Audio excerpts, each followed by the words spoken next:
la foi dans le qada ou le qadar est construite sur 4 éléments. Celui qui croit dans ces 4 éléments, les groupes, sa foi dans la prédestinée est complète. Et celui qui met cause l'un de ces éléments, sa foi, elle est instable ou peut être mise en cause.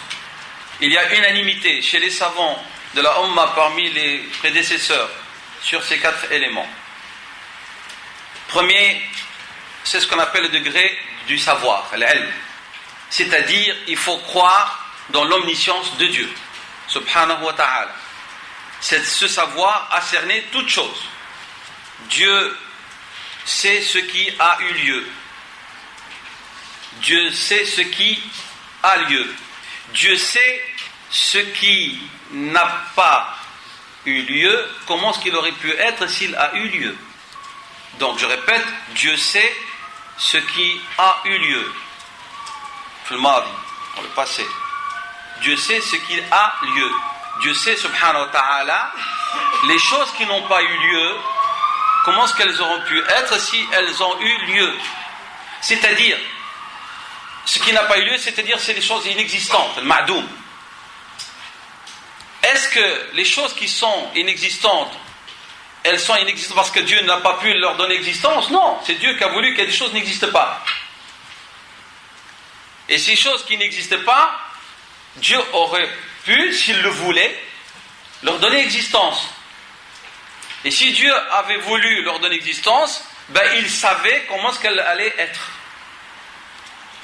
Donc pour Dieu, il n'y a pas un domaine de savoir, si vous voulez, où il ne peut pas cerner la chose et son essence et comment est-ce qu'elle doit être. De même, Dieu subhanahu wa ta'ala sait ce qui aura lieu. Dieu subhanahu wa ta'ala savait quelles sont les créatures qui existeront avant qu'elles n'aient pris existence. C'est-à-dire vous et moi. Allah subhanahu wa ta'ala savait avant de nous créer comment est-ce qu'on allait être et qu'est-ce qu'on allait faire. Je parle de l'aqidah ici parce que je parle de Dieu, de l'ilm d'Allah. Je suis en train d'expliquer ce que dit ilmullah ici maintenant. Je ne parle pas de l'être humain. Oubliez-vous un instant. On parle de Dieu, subhanahu wa ta'ala, pas de l'homme. La question de qada ou qadar est une question entre un créateur et une créature. C'est pas entre deux qui se valent, qui sont égaux. Khaliqan wa makhlouqan. C'est très important, j'insiste. Si vous n'acceptez pas cette équation-là, alors il n'y a pas de khaliq. Vous êtes qui? Vous êtes issu du hasard et de l'accident. On va revenir à ce phrase, c'est fini. Ça a été démontré par tout individu sensé, même s'il ne croit pas que ça ne tient pas la route. Ça ne tient pas la route. La question du hasard et de l'accident. Parce qu'à répétition, l'accident devient une loi. Et la loi n'est pas le fruit du hasard. La loi n'est pas le fruit du hasard. Je vous ai rencontré une fois, quel hasard. Je vous ai rencontré une deuxième fois, quel hasard. Troisième fois, quel hasard. Après une journée de rencontre, vous dites il est en train de m'espionner celui-là. Il n'y a pas de hasard là. Toute une journée, je ne rencontre que lui. Répétition, il n'y a pas de hasard. À vous de réfléchir où est-ce que vous vous situez dans cette équation. Donc on parle du Créateur, subhanahu wa ta'ala. Et si vous voulez vivre heureux ou heureuse, que l'omniprésence de Dieu, ne vous la perdez pas de vue dans votre vie. C'est très important. Si vous la perdez de vue, vous êtes laissé à vous-même. Si vous êtes laissé à vous-même, vous n'avez plus de réponse. D'où l'invocation de Rasulullah sallallahu alayhi wa sallam, dans laquelle il demandait à Allah subhanahu wa ta'ala de ne pas le laisser à lui-même ni à quiconque, ne serait-ce que la durée d'un clin d'œil. Tarfata ayn. Parce que l'homme sans Dieu, il est perdu. L'homme sans Dieu, son existence n'a pas de sens.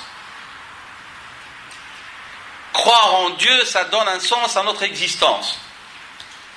Croire en Dieu, ça donne un sens à l'existence tout court.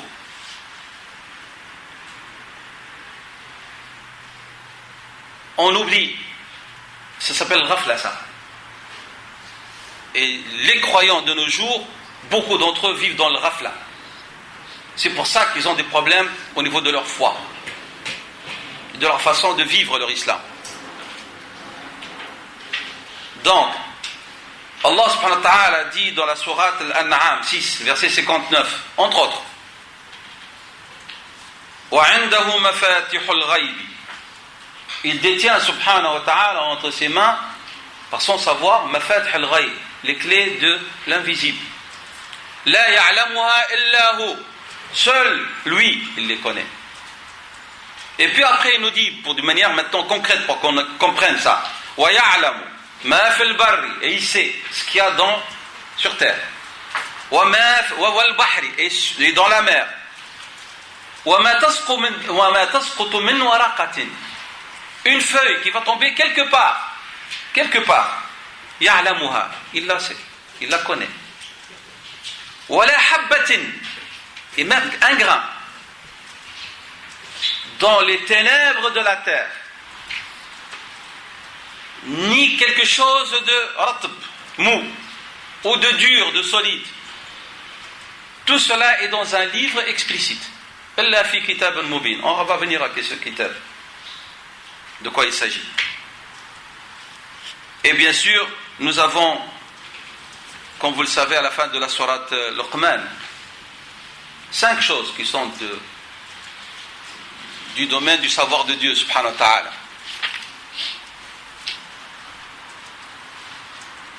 قوله تعالى ويعلم ما تغيض الأرحام. On va revenir au verset, ce que contiennent les matrices avant la création. Vous allez dire, mais avec l'échographie on sait. Mais non, avant qu'il y ait l'échographie, avant même que ça se passe dans l'échographie. L'échographie elle intervient à certains moments. Et puis ولا يعلم سبحانه وتعالى ce qui va se passer demain que Dieu. C'est pour ça qu'on fait toujours des prévisions, même pour le climat. Takahunat on dit en arabe. Des prévisions. Vous n'êtes pas sûr ce qui va devenir de vous demain, ni dans un quart d'heure.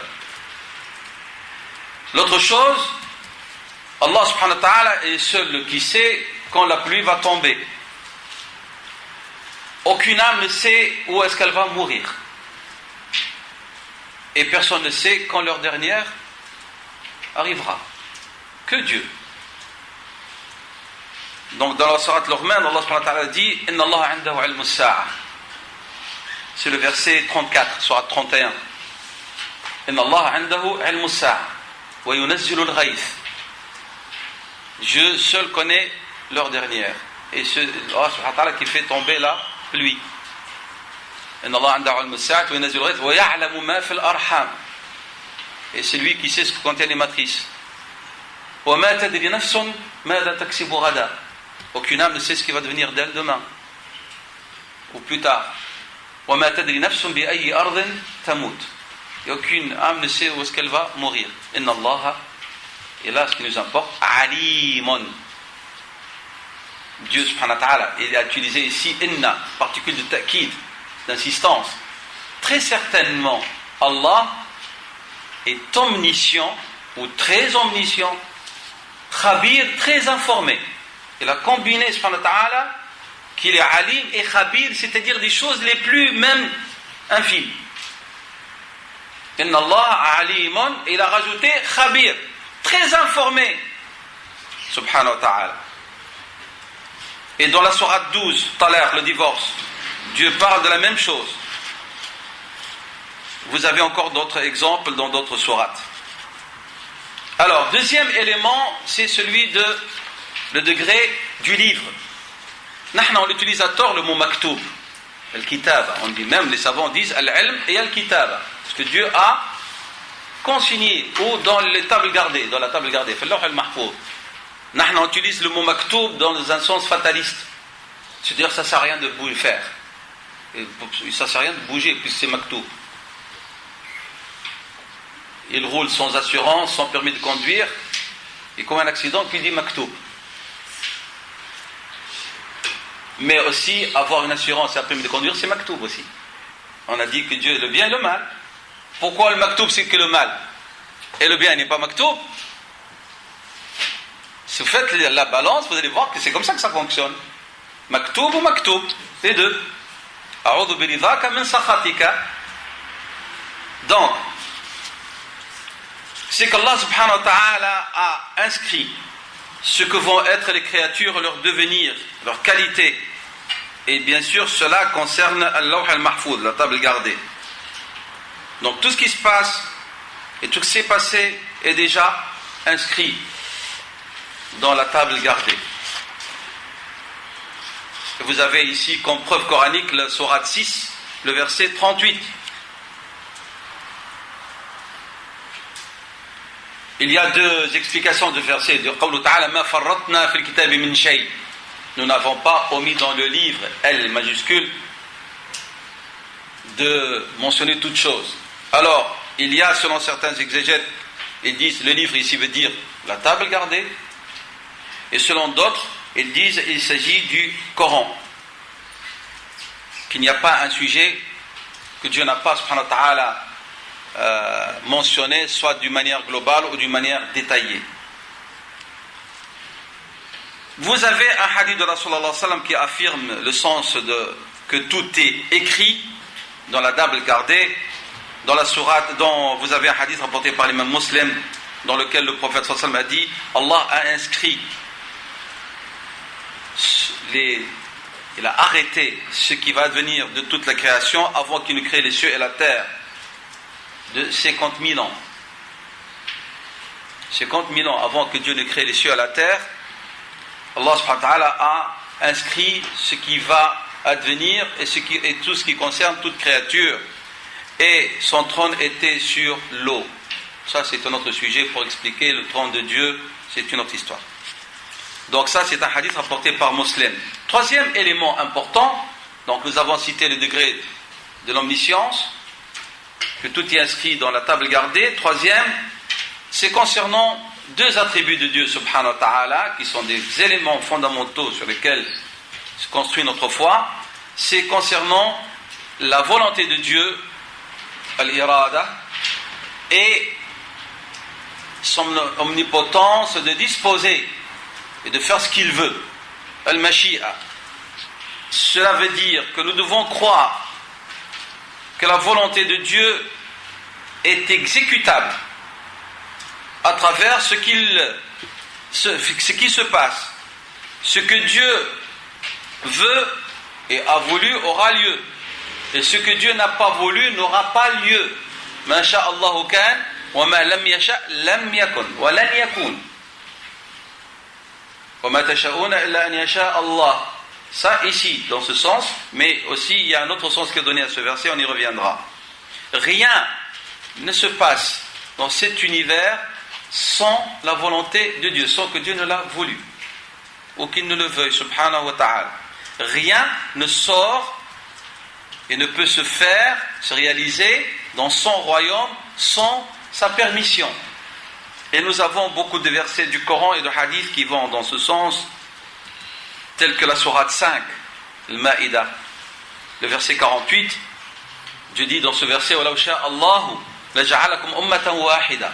Si Dieu l'avait voulu, il aurait fait de vous une unique, seule et unique communauté. Il parle des hommes. Vous avez aussi la sourate Al-Kahf 18, la grotte ou la caverne, dans lequel, le verset 23 à 24, وَلَا تَقُولَنَّ لِشَيْءٍ. Ne dites pas que vous allez faire quelque chose demain, sauf si Dieu le veut. إِلَّا أَنْ يَشَاءَ اللَّهُ. وَلَا تَقُولَنَّ لِشَيْءٍ إِنِّي فَاعِلُ ذَلِكَ غَدًا إِلَّا أَنْ يَشَاءَ اللَّهُ. Bien sûr, ici, pour vous réveiller un peu, parce que je sais que c'est lourd, lorsque vous dites Inch'Allah, dans le sens du verset, il y a deux manières de le dire.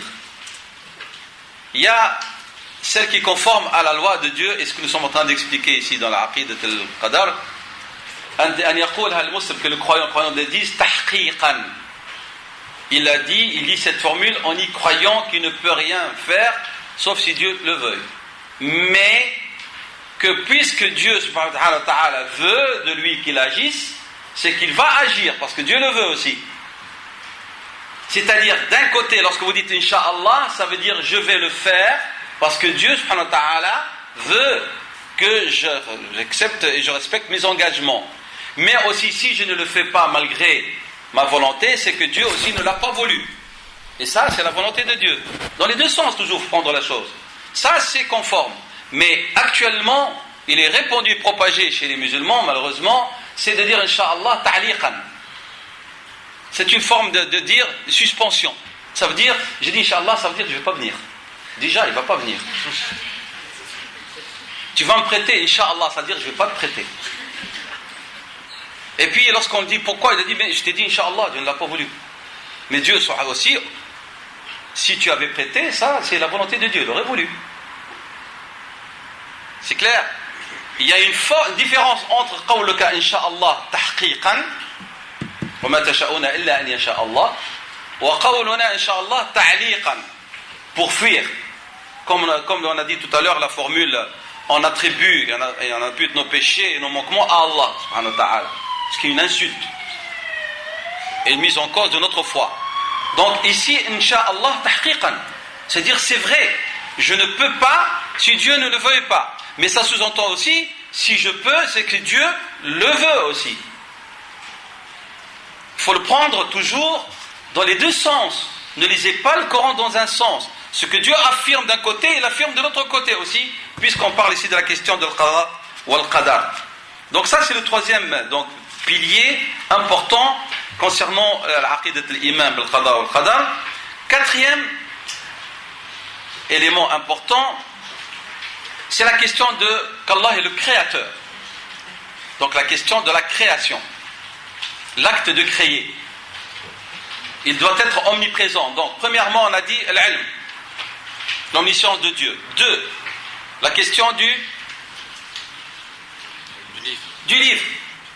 3, al-irada wal-mashi'a de Dieu. 4, al-khalq. Allah est le créateur, subhanahu wa ta'ala. Donc, tous les textes coraniques et prophétiques affirment que Dieu est le créateur de toutes choses. C'est lui qui leur a donné existence, et parmi cela, comme nous avons dit, je le rappelle, les actions de l'homme. Rien ne peut se faire dans ce monde et qui se fait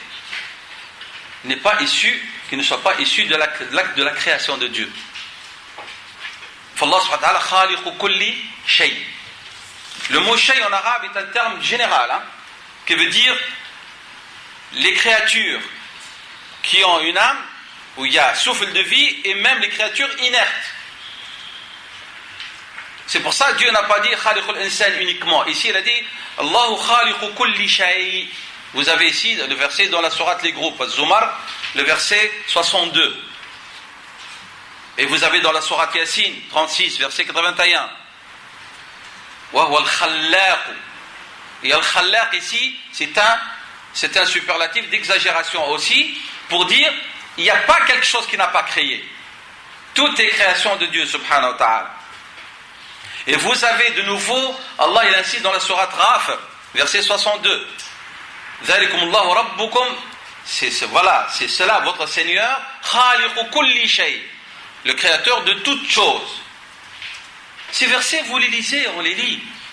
Mais lorsqu'on est confronté à la question de qada ou qadar, on les oublie. On les oublie.